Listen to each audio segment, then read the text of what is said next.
Hey everybody, so today we're going to talk about the 10 most common mistakes that I see new entrepreneurs or wannabe entrepreneurs make that cause their businesses to fail. And this is across all industries, not just online businesses. Now we've got a lot to cover, so let's just jump straight into it.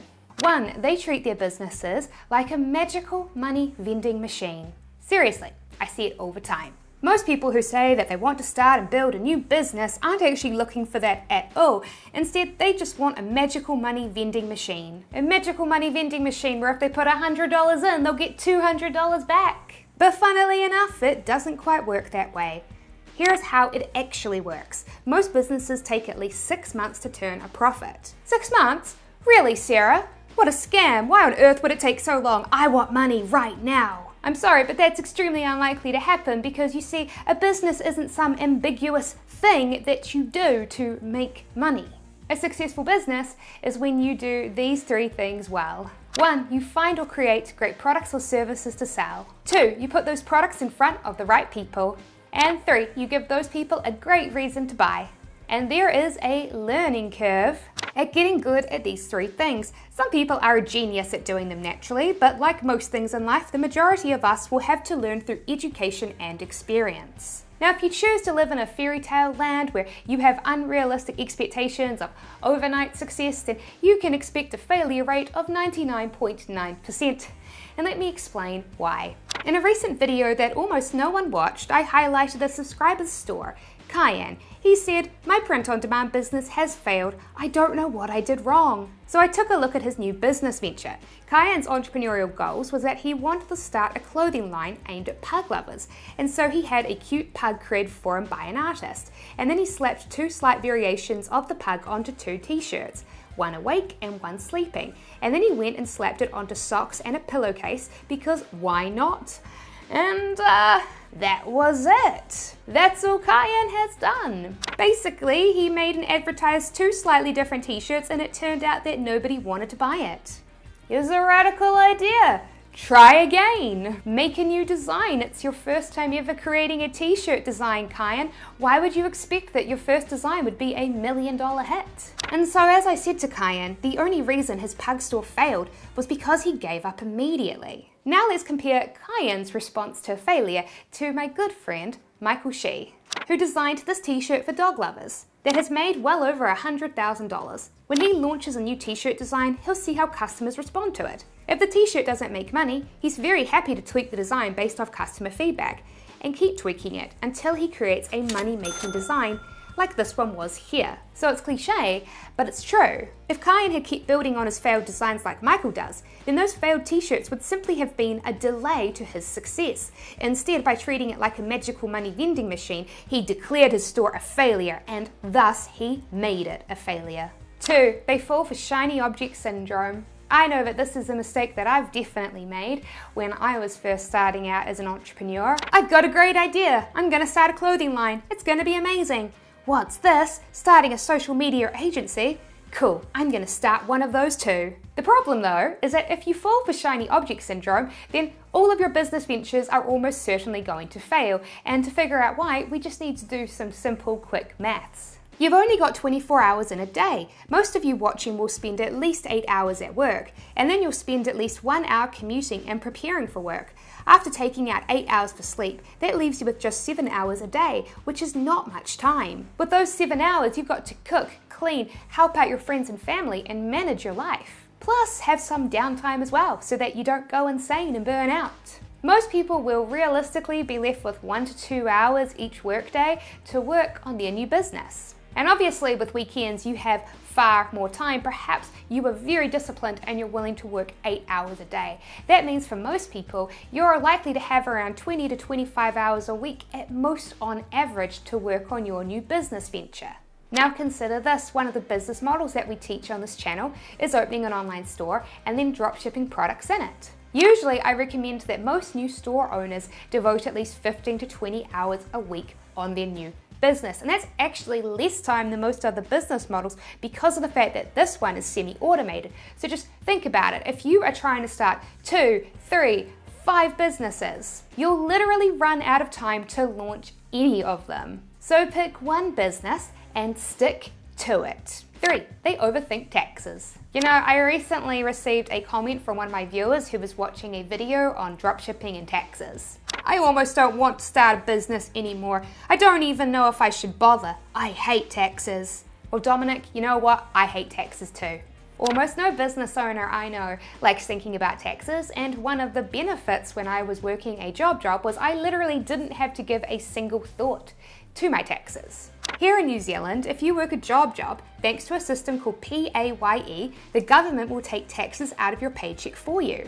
So by giving up my job and becoming an entrepreneur, handling my tax returns is now a new burden that I have. But you know what else I have? I now have the freedom that I am no longer chained to my day job and desk. Thanks to passive income I built from my businesses, since I now don't have to exchange my time for money, I'm fulfilling my life dream of traveling around the world. In business class and first class, since I no longer have a salary cap on my income. So sure, I have to spend 1 to 2 days a year working with my accountants to make sure that my taxes are in order. But you know what? I think that's a sacrifice I'm willing to make. 4, they think that their business is awesome, but their customers do not. This here was a comment that I received from a subscriber. Emilio, he had just started a new business venture, an online dropshipping store, and wanted me to give him feedback. Now when I saw that the URL to his store literally had his name in it, I was like, oh no. This store was clearly not set up to serve customers, it was set up to serve Emilio. And as I reviewed the store, that's exactly what I found. The store was, and still is to this day, simply a collection of random products that Emilio likes and is interested in himself. This store is admittedly one of the more interesting stores I've ever seen. It was ugly then, and it's just as ugly now, but I'm not surprised, as Emilio has built the store with himself in mind, and that makes it much harder to be objective. Why? Because most of you watching, including myself, suffer from illusory superiority, a cognitive bias that makes us think we are superior to others. Another name for it is the Lake Wobbegong effect, named after the fictional Lake Wobbegong town, where it's said that all the women are strong, all the men are good looking, and all of the children are above average. You may have noticed that almost everyone you meet will say that they are an incredible driver and that everyone else is terrible. If you've ever wondered why everyone thinks this, now you know. Unfortunately, the Lake Wobbegong effect means that it's actually quite difficult for us to be truly objective about the things that we create and do, which is why analytical data can help us do that. A year ago, I made this video about why I thought new dropshipping stores shouldn't sell expensive products. I was proud of it, packed with information, fantastic. And then I looked at the video retention stats. Wow, what a blow to my ego. Yeah, okay. Maybe I was wrong. When I rewatched that video, I realized that especially in the second half of it, I did very little to make it visually interesting. It was mostly just me sitting and talking directly to a camera. And you know, thanks to the Lake Wobbegong effect, I found watching myself talk for 13 minutes to be extremely engaging. But funnily enough, my viewers didn't agree. Ever since then, I've made a huge effort to vary up my videos visually, even going so far as to hire an animator full-time, and the results speak for themselves. 5, they eat McDonald's. So earlier this year, I was in Canada visiting friends. A few years ago, they started a new successful business venture, beekeeping and honey. They are an awesome example of a pair of millennials who hated their 9-to-5 life and took action to change it. However, they'd recently been suffering a lot from having no energy and exhaustion, and were struggling to keep up in their business. And so I was very surprised to walk into their house and discover this: McDonald's bags. They said, yeah, we eat it because we don't have enough time to cook. And I was like, no wonder you have no energy. Look, I get it, as a new entrepreneur you have limited time, so you've got to cut some corners to save time. But don't do it buying McDonald's. For breakfast each day, I have the same thing: oatmeal, yogurt and coffee. For lunch I have more coffee, yogurt, some vegetarian sausages and almonds.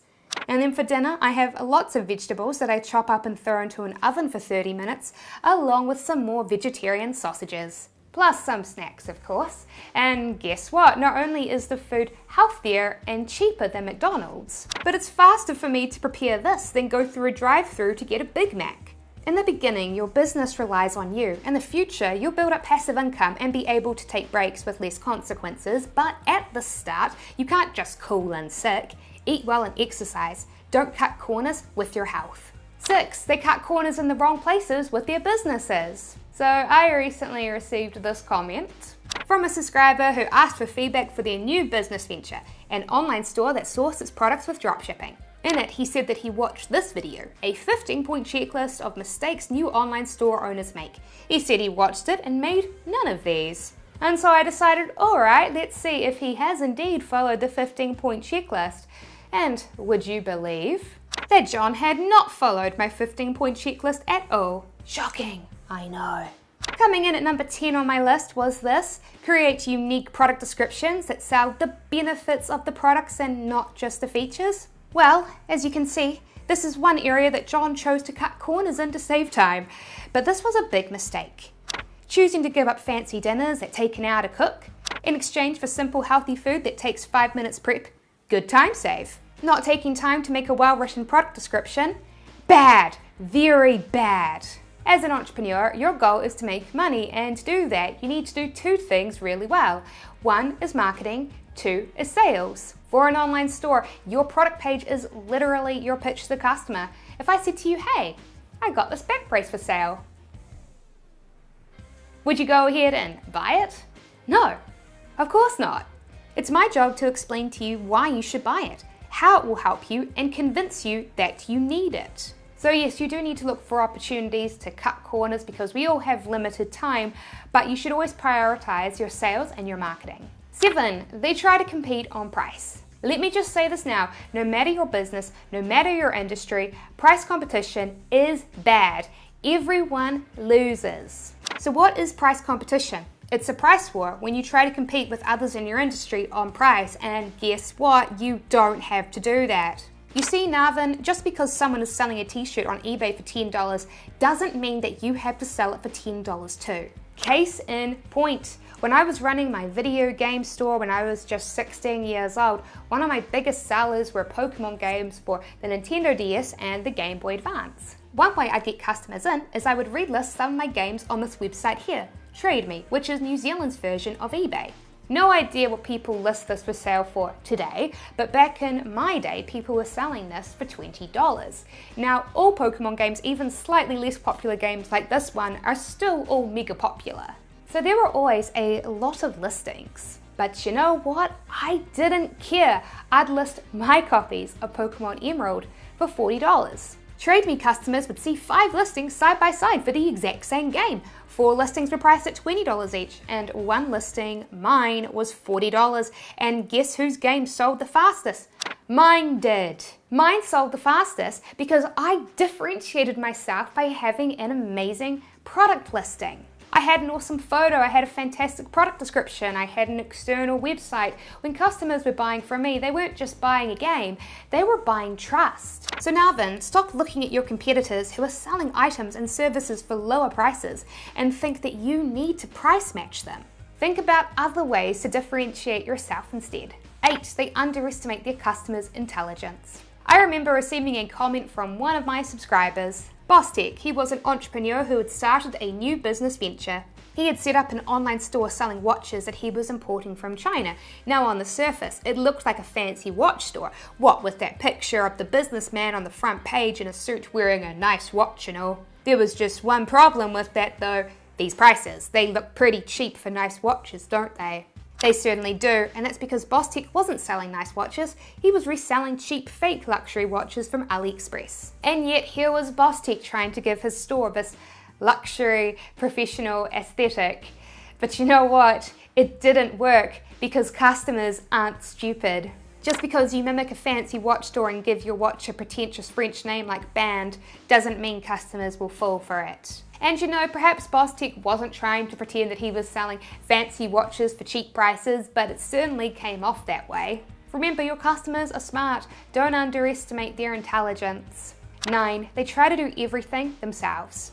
You know, something I find almost ironic is that while John was cutting corners in his store and saving time by not writing product descriptions, chances are he probably cleans his house, which is something that you can easily outsource to someone else. A while back, I had someone comment that they noticed that there had been a significant shift in how much money I'm making these days.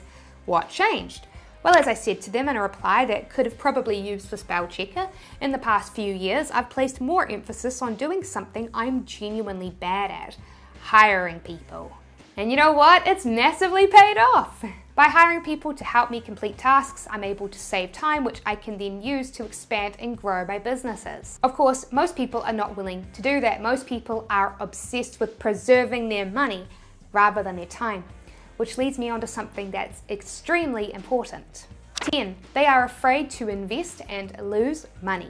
So I recently went over to my parents' house for dinner and I had a really great conversation with my father that I shared on my Instagram post that explained why I'm willing to spend so much on business class flights. And by the way, if you want to follow me, my handle is Sarah Crispy. I was telling my dad that I hate comments like Cayenne's, the pug t-shirt guy, lamenting spending $200 and not making that money back immediately and giving up. I said to him, I wish people would realize that seeing instant returns on their money isn't realistic. But my dad surprised me. Sarah, he said, I don't think you're being very fair. People work hard for their money. They spend many hours each day working jobs that they don't want to do to earn it. That money is precious to them. Of course they're afraid to lose it. And I actually paused and I was like, wow, Dad, you actually made a pretty good point there. And so I thought, why am I so surprised at this hesitant reaction from new entrepreneurs who don't want to spend and invest money? And it was then that I remembered. I used to work in a 9-to-5, more like a 9-to-6 job too. On the side, after and sometimes during work, I would work on growing my new video game hacking store and business. During this time, I spent literally thousands of dollars on purchasing products to sell and advertising and traffic campaigns that turned out to be duds. Now, of course, it was a great investment. I learnt my niche inside out and I became great at driving traffic and sales. But getting there was definitely a sacrifice. My job only paid me an average salary. It wasn't like I had lots of money to blow. Yet during that time, I never counted the dollars I lost like Cayenne did. In fact, losing money to make mistakes and learn lessons never bothered me at all. What makes me different from Cayenne? And then it hit me. Most people are obsessed with money. I'm obsessed with time. Losing money wasn't scary to me because I knew that once I was successful, I could make that money back. But that time that I spent stuck at my job, that was something that I could never get back. And so I became obsessed with doing whatever it took to escape the 9-to-5 grind. And that sense of urgency meant that instead of viewing money as a scarce resource to protect, I viewed it as simply a tool to helping me gain back my time and freedom. Remember, you can always make back your money, but you can never make back your time. Thanks for watching this video. I hope it was able to help you. And if you are a wannabe entrepreneur who wants to start their own business, but you don't know how, then you should be sure to download our free ebook, The 6 Steps that 6-Figure Online Stores Follow to Make Over $10,000 a Month. And you'll find a link on how you can download that in the video description below.